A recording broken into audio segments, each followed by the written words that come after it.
They say regret doesn't announce itself. It lingers in the corners of your life. Quiet, patient, waiting for silence to fall so it can finally be heard. It doesn't haunt you the moment you make a mistake.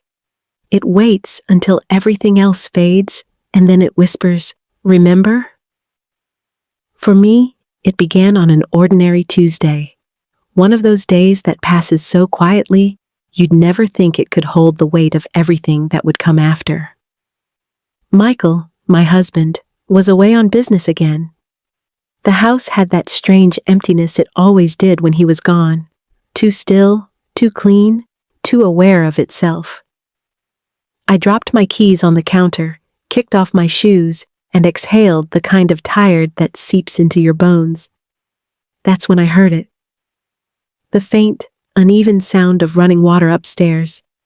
A steady trickle, then silence, then a soft splash. I frowned. Liam, my stepson, must have come home early from university. He was 20 now, but still carried that restless heaviness of someone twice his age. Thoughtful, withdrawn. Always somewhere far away, even when he was right in front of you. As I reached the top of the stairs, I noticed the bathroom door was slightly open. Steam drifted into the hallway like a ghost, and light spilled across the tiles in thin, trembling lines. Something in me stilled. Liam was never careless like that. I hesitated, the kind of hesitation that feels like a warning. Then I heard it, a quiet sound, raw and broken. A sob, small but suffocating. "Liam?" I called, softly. No answer. The water stopped. Against the instinct telling me to walk away, I pushed the door open. He was sitting on the floor, back against the wall, fully clothed, trembling.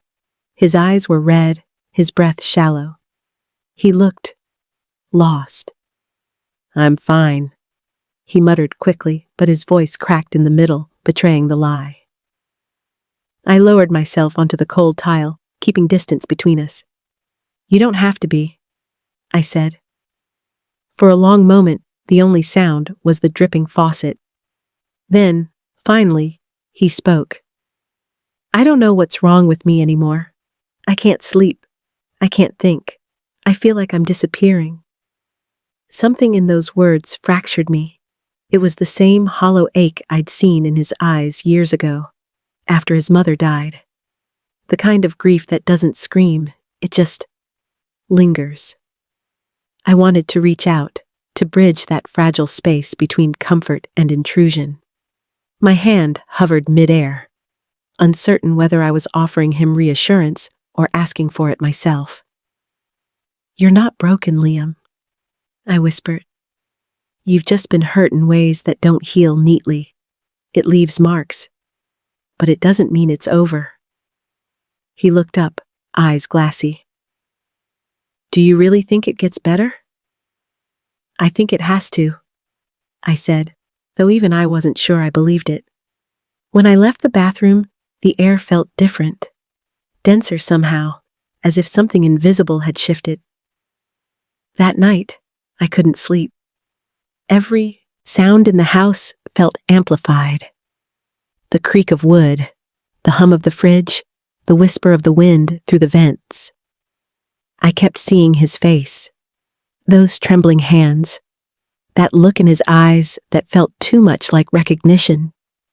As if, in that moment, we had both seen something in each other that shouldn't have been seen.